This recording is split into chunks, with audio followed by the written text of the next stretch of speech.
አባዬ የት ልትሄድ ነው? ውሃዬ ከቤት እያስወጣኝ እኮ ነው።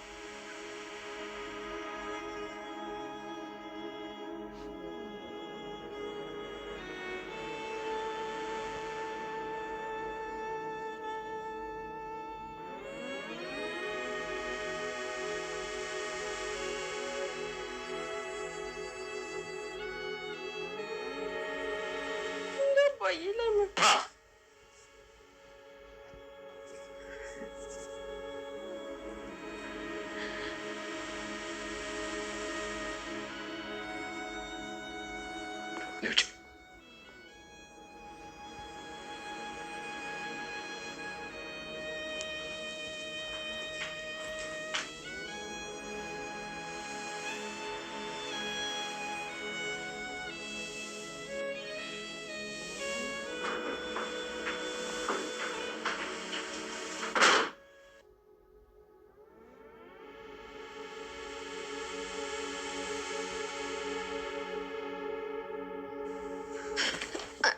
ደረጀ እኔ ምልከተላት አብረት ልጅ ተቀመጪ ተቀመጪ። ማንም ሰው እሷን እንዲከተላት አልፈልግም። ማንም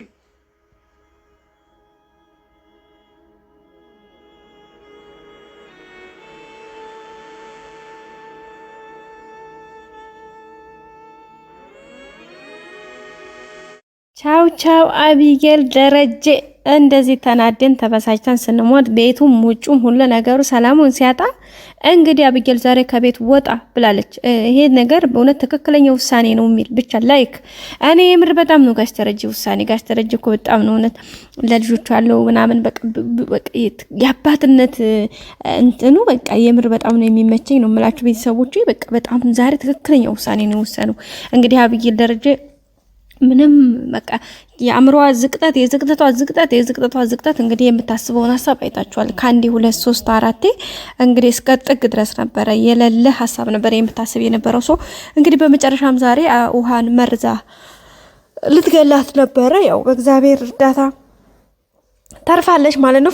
እነሱም ቤተሰቦቿም እግዚአብሔር ስረዳቸው እንግዲህ በዚህ መልኩ ውሃ ተርፋለች። ግን መድኃኒቱ እንዴት ተደረገ የሚለውን ነገር ለማጣራት ያው ባለፈው ክፍል በእርግጥ አውቀው ነበረ ጋሽ ደረጀ ነው ወይዘሮ ታሰምታለች። ግን ደግሞ ለበለጠ እንግዲህ ሁሉንም ሰብሰብ አድርገው በቃ ለየት ያለ ነገር ጋሽ ደረጀ ቅድሚያ ተረት ምሳሌ ነገር አስቀድሞ ለሁሉም ከነገራቸው በኋላ በመጨረሻም እንግዲህ ይሄ ነገር እናንተ አስባችሁበት በቃ የማውጣጣት ስራ ነበር የሰሩት። ማን እንዳረገው ይሄን ነገር ማን እንዳረገው ብቻ ነገሩን የተደረገበትን ምክንያት ማጣራት ስለምፈልግ ምክንያቱም ይሄ ነገር ጧት በእንደዚህ መታለፍ ስለሌለበት እስኪ ብለው እንግዲህ ነገሮችን ለማጣራት ለማስተካከል የሄዱበት መንገድ በጣም የሚገርም ነበረ። ቁጭ አድርገው እንግዲህ እያንዳንዳቸው ልጆች ከጠየቁ በኋላ በተጨማሪም እንግዲህ ውሸት እንዳይዋሹ እዚህ ቤት ውስጥ እንግዲህ ድብቅ ካሜራ እንዳለና ካሜራው እንደሚታይ ያደረገው ሰው ምንም መዋሸት እንደሌለበት ውሸት ደግሞ ከዋሹ ሌላ የበለጠ ከባድ ሪስክ እንደሚከተላቸው ጨምረው አሳስበው ነግረዋቸው ነበረ። በዛም እንግዲህ ያው አቢጌል አንዴ ለጭጫኖቹ ነው አንዴ ለጉንዳኖቹ ነው አንዴ ለበረሮቹ ነው ያለች እንግዲህ በዛም ነፈሰ። በዚህም እንግዲህ የመጨረሻ እሷ መሆኗን ካሜራ መኖሩን ስታቅ በጣም ነው የደነገጠችው። ከዛ ባለፈ ደግሞ ጭራሽ ማለት ነው ካሜራ ለምን አስቀመጣችሁ ሁሉ እያለች ነበረ። ምክንያቱም ለምን እኛ ሳናውቅ እናንተ ካሜራ ለማን አስቀምጡ አላችሁ እያለቻቸው ነበር እናትና አባቷን። እንግዲህ አይ ካሜራ አስቀምጥነው ማለት ለደህንነታችን ስንል ነው ብለው ነው እንግዲህ የተናገሯት እሷንም። በዛም እንግዲህ እሷን በጣም ተናዳ ነበረ። ያው የመጨረሻም እንግዲህ ውሳኔዋ ግዴታ መናገር ነበር። ምክንያቱም ጋሽ ደረጀ አስጠንቅቆ ስለሆነ የነገራቸው ስለዚህ ያን ነገር መተላለፍ ስላልፈለገች በዛ መልኩ እንግዲህ ለቤተሰቦቿ ተናግራለች። እነሱም ሲያውቁ እንግዲህ ጋሽ ደረጀ ይሄን ነገር ሲያውቅ በጣም ነው በቃ እንዴ በቃ ማለት በፊቱንም ጠርጥሯል። ግን የበለጠ ደግሞ በሷ አንዴ ቦታው እንደዚህ ብላ ስትናገር እሷ መሆኗን ሲያውቁ በጣም ነው የገረማቸው። ምክንያቱም አንደኛ ጋሽ ደረጀ ያሰበው እንግዲህ ያው ውሃን ሳይሆን እንግዲህ ዳጣን ለመግደል አስባ ነው ልጅ ብሎ ነው ያሰበውና በጣም ነው የተናደደው። ታውቃላችሁ ጋሽ ደረጀ ዳጣም ልጁ ናት እኛቱም ልጁ ነች። እግዚአብሔር ይመስገን በቅርብ ያገኛትም በጣም ሲሳሳላት የነበረው ልጁ ናት። ሁለቱ ልጆቹ ናቸው። ስለዚህ እኛቱ ደግሞ የምትሄድበት ርቀት እንኳን አይደለም ልጅ ሆና ዳጣ ኢቭን ልጅ እንኳን ባትሆን ቤተሰብ አምኖ እስካስቀመጣት ድረስ ይችል ልጅ መረጋጋት አለባት። በዛ ላይ ደግሞ ዳጣ የምትደርስባት ልጅ አይደለችም። ስለዚህ ያንኑ ደግሞ ለቤተሰቦቿ ተናግራ ማስተካከል አለባት። በእርግጥ ተናግራለች ግን እነሱ ደግሞ ያው ዳጣ ምንም ጥፋቷ ስላልታያቸው አናስወጣም ብለው እንግዲህ ከቅናት የተነሳ ነገር በጣም መጥፎ ነው። እውነት ለመናገር የአቢጌል መንገዷ ያው በቅናት የተነሳሳ ስለሆነ ለዛም ነው እንግዲህ በጣም በከባዱ ይሄው እንግዲህ ትልቅ መስዋዕትነት እያስከፈለ ይገኛል ማለት ነው። እሷ ብቻ ሳትሆን ለቤተሰቡን እንግዲህ እያተራመሰችው ትገኛለች። በዛም ነው እንግዲህ በመጨረሻም ጋሽ ደረጀ እንግዲህ ወይዘሮ ማርታ ጋር ካወሩ በኋላ የአቢጌል በቃ ትክክለኛ በቃጫ ሰዓቷ ይሄ ነው ብላ ነው ወይዘሮ ማርታ ያለችው። የእናትነት አንጀቷ አላስችል ቢላትም ግን ደግሞ ከመስመር ወጣች ልጅ እንክንክብላ ብታስቀምጣት ነገ ጧት የሌለ ዋጋ ስለሚያስከፍል በቃ ብታስበው ከሁኔታ በላይ ስለሆነባት እንግዲህ ግዴታ መቀጣት እንዳለባት እሷም ተስማምታለች ማለት ነው። እንግዲህ ወደ ስራቸው ውለው ጧት ይሄን ከሰሙ በኋላ ጋሽ ደረጀ በጣም ነው ሲናደድ የዋለው። ቀጥታ ወደ ቤቱ ማታ ሲመለስ በቃ ማለት ለሷ ተመጣጣኝ ቅጣት ራሱ ማግኘት አልቻለም። ተቆጥቷታል፣ መክሯታል፣ ደብድቧታል፣ ብዙ ነገሮችን አድርጓት ግን አትሰማም። ስለዚህ እንግዲህ ዛሬ መጨረሻ ያለውን ቅጣት ከቤት ለአንድ ሳምንት ያክል ማስወጣት ነው።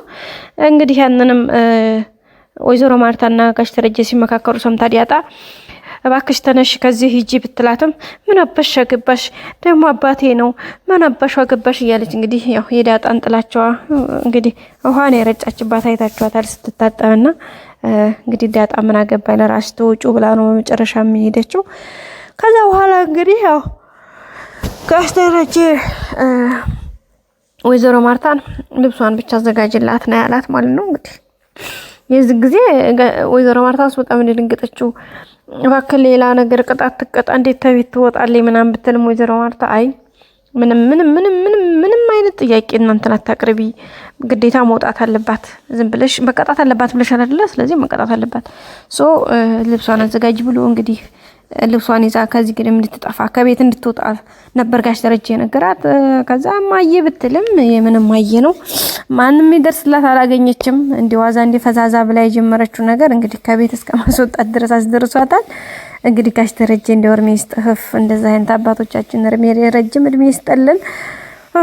ጨንጓራችን የራሱ ጭቅጥልጥልጥል ጨርጨር ብሎ ነበር ማኑ ባቢጌል የተነሳ ዳጣንና ሰላማቸውን ሰላምንማ ሰላሟን እንደው መከራዋን አበላቻት ጋይስ መከራዋን። ወይኔ በቃ ማከይና ያረገሹ አንጭ አባቴ ለለው ያርግዘሽ ምናምን እማትላት ነገር የለም ጋይስ እማትላት ነገር የለም። ግን ያው በመጨረሻም እንግዲህ ተገናኝተዋል ቤተሰቦቻችን።